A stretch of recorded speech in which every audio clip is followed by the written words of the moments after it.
Hey guys, subscribe for daily content. And if you're shopping for gear, make sure you check out the description for the newest items at some of the very best online retailers. There's also links for some of the items that I personally recommend. Thanks! What's going on YouTube? Metal Complex here, and today I've got an absolutely ridiculous knife unboxing to share with you guys. Thank you so much to, it was actually a combination of PMP knives and DLT Trading for sending this absolutely ridiculous knife in for me to take a look at.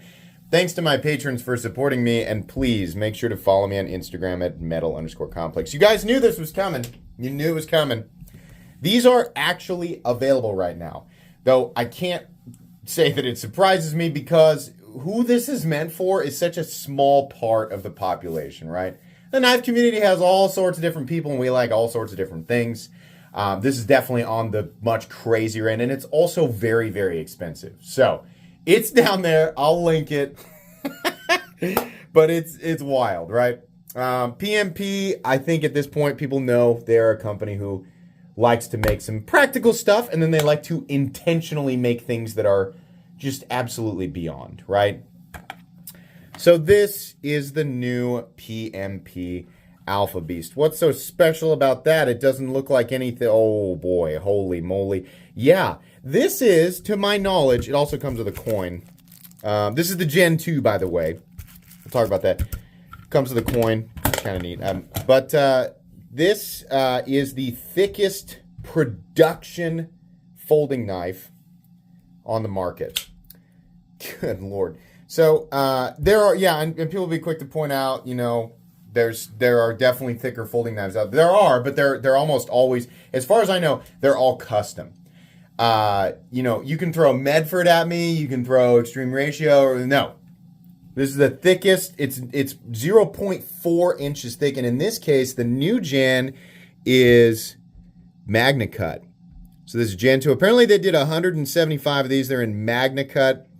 I do have my, so this is actually the third Alpha Beast that I've owned.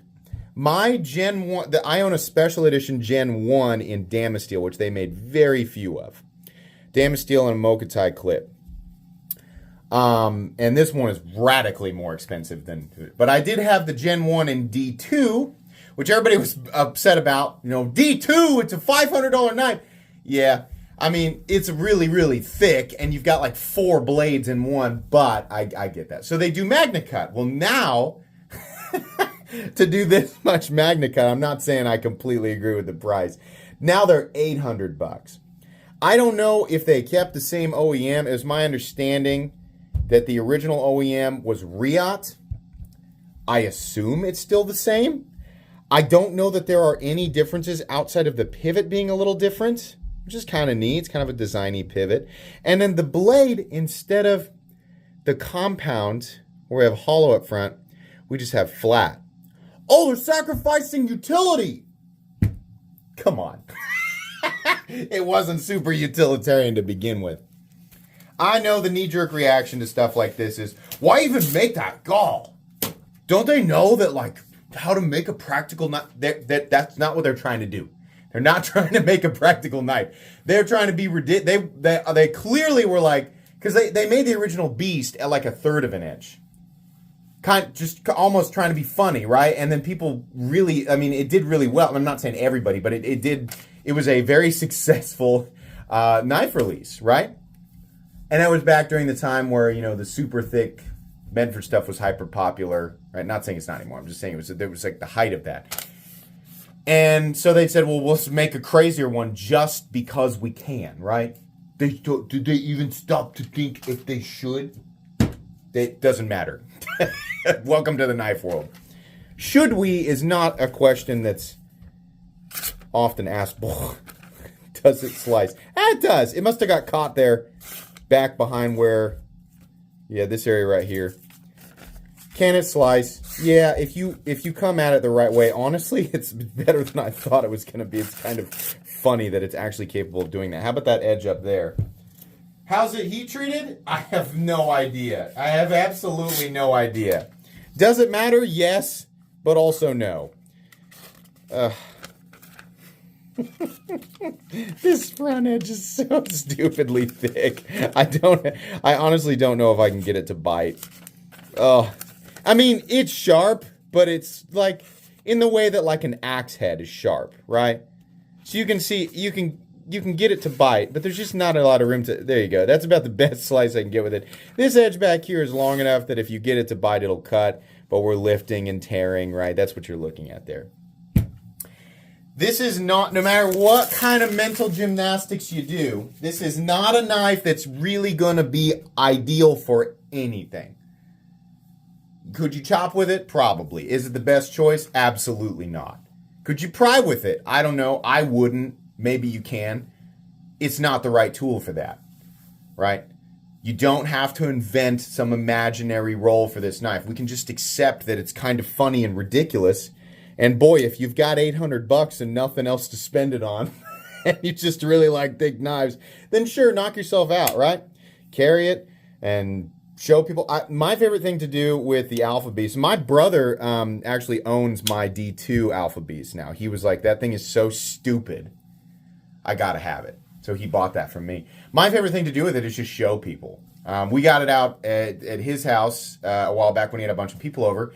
And it's just a ridiculous object. Whether you like knives or you don't like knives, I can guarantee you no one's ever seen anything like it. So passing this thing around, it just put this huge smile on everybody's face because it was so ridiculous, right? And that's the idea. I think in terms of what they set out to do with this model, I mean, whether you agree with the price or not, or you're upset that such a non-utilitarian object, right, exists in the form of something that should be utilitarian, right? So this is an ironic object, intentional irony, right?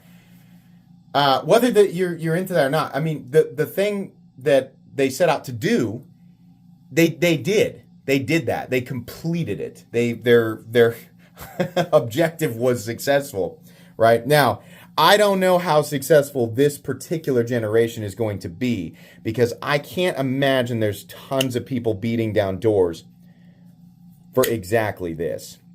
Outside of the grind being slightly different, the blade steel being in MAGNACUT, and the pivot being different, the only other differences that I can see are you have the option for this crosshatch pattern. The pocket clip is exactly the same, and I think it's just angled slightly differently. Yeah, you can see. So it's gone straight, I guess. No, it's still slightly at an angle, but not as much. You can see where the bill of this one is. They've removed the PMP logo from here.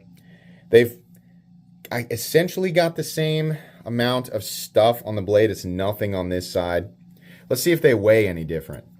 This is just an unboxing and first impressions. I don't know that it's worth reviewing this model. You know, I mean, truthfully, like, I'm not going to have much more to say about it in a review than I did this guy. It's super, super niche. It's niche within niche, and then it's hyper expensive. So this Alpha Beast, the original, weighs a pound, 16.5 ounces. And the Alpha Beast Gen 2 also weighs 16.5 ounces. So there is actually no difference here. The detent feels exactly the same.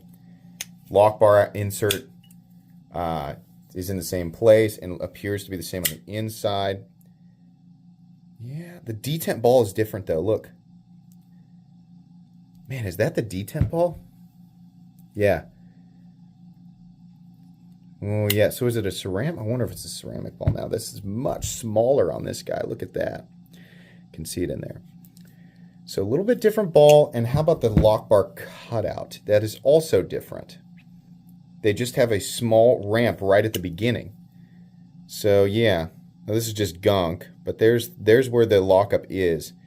I'm not sure that I love that. I think I'd like more room, but then again, it's going to take it a long time to wear over there. That's kind of an interesting thing. So that's a ramp there, that little cutout.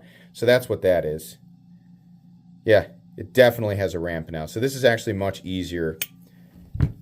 I guess I don't really have a problem with this. This is like 30%. I wish that they would continue to cross there, but then again, I mean, that suggests somebody's actually going to use this for the decades that it would take to get the lock bar to wear over that far. And it's not going to, and even if it gets close, the chip can be popped out. So this one has no ramp, but a much smaller ball. Oh, but it does catch a lot harder, though. Yeah. Okay, the new one does have it. That's a little bit better. That's a little bit better right here. It's a little bit of a smoother transition. The ability to flip it is the same. It's awkward, but it's going to be because it's so big. But it works, right? Ergonomically, it's a huge brick rectangle. This is absolutely an object that will spend much more time in the hands of somebody who's just holding it and enjoying it and just happy with its existence, right? If you're going to buy something like this, that's what you're buying. You're buying the craziness of it, right? If you want to reduce it to the materials, you're buying a lot of titanium and MAGNACUT that will never, ever be utilized in the way that it was originally designed, right? But I mean, we already exist in a world where like tons of stuff that we interact with on a day-to-day basis is like that, right? Do the rims on your vehicle need to be flashy? No, they don't. But people pay substantially more for things to look exactly the way that they want them to look, regardless of whether or not there's utility in it, right? So don't give me that argument. Don't give it to me. I'll give you 1,000 examples that override the complaint. If you like this, it's available. If you've got $800 burning a hole in your pocket, then go for it. But it depends on what you're after, right? If you feel like this is going to make you $800 happy, then sure, right? But if you don't like big overbuilt knives, then obviously it's not going to be for you. This is wild, though. It's crazy. As somebody who does enjoy overbuilt knives, I find this really interesting. It's something that I, enjoy covering on the channel. It is nice. The fit and finish looks good, right? So it's just a really wild object. Can you touch the blade back here? Of course you can. Of course. Yeah, you definitely can. Fortunately, it's not very sharp. So, I mean, it can't really be. It's sharp enough to cut your finger, but it can't. The geometry of it is just absurd, right? So, all right. The PMP Alpha Beast Gen 2. Absolutely ridiculous, and for some reason in MAGNACUT, but I guess that's more acceptable than D2. This kind of thing puts into perspective the complaint. If nothing else, I think the PMP Alpha Beast does a great job of putting the complaint of blade steel into perfect perspective. It forces people to recognize when something like that really matters to them, and then the price goes up substantially, and then they do I really want to pay that much more for a super steel on a knife where the geometry is so ridiculous that it hardly matters? Right? Well, it should cost less. Well, but it's making you think, right? I think PMP is tackling some really funny ironies here, and it's people who have never really had to think about this kind of stuff are being forced to think about it, right? There's still people who are going to just shove the complaint through, but I think what this does is it's taking a lot more people are being forced to think about this in a more critical way. So I find that funny, and whether that was the intention of PMP or not, hey, I'm still happy this exists. Wildly stupid knife, but man, does it put a smile on my face. That's going to be pretty much it today, guys. Thanks again to DLT Trading. Check this knife out down in the description if you really want to. It's down there at DLT. Thanks to PMP. Please make sure to follow me on Instagram at metal_complex. If you enjoyed this video, leave a like. If you'd like to check out my other content, I do, of course, have lots of videos of knives that are either expensive or inexpensive that I do or don't like, so check those out. And if you enjoy all my content, go ahead and click on that Metal Complex logo right there and subscribe because there's definitely more coming. Thanks again for watching, everybody, and have a great day.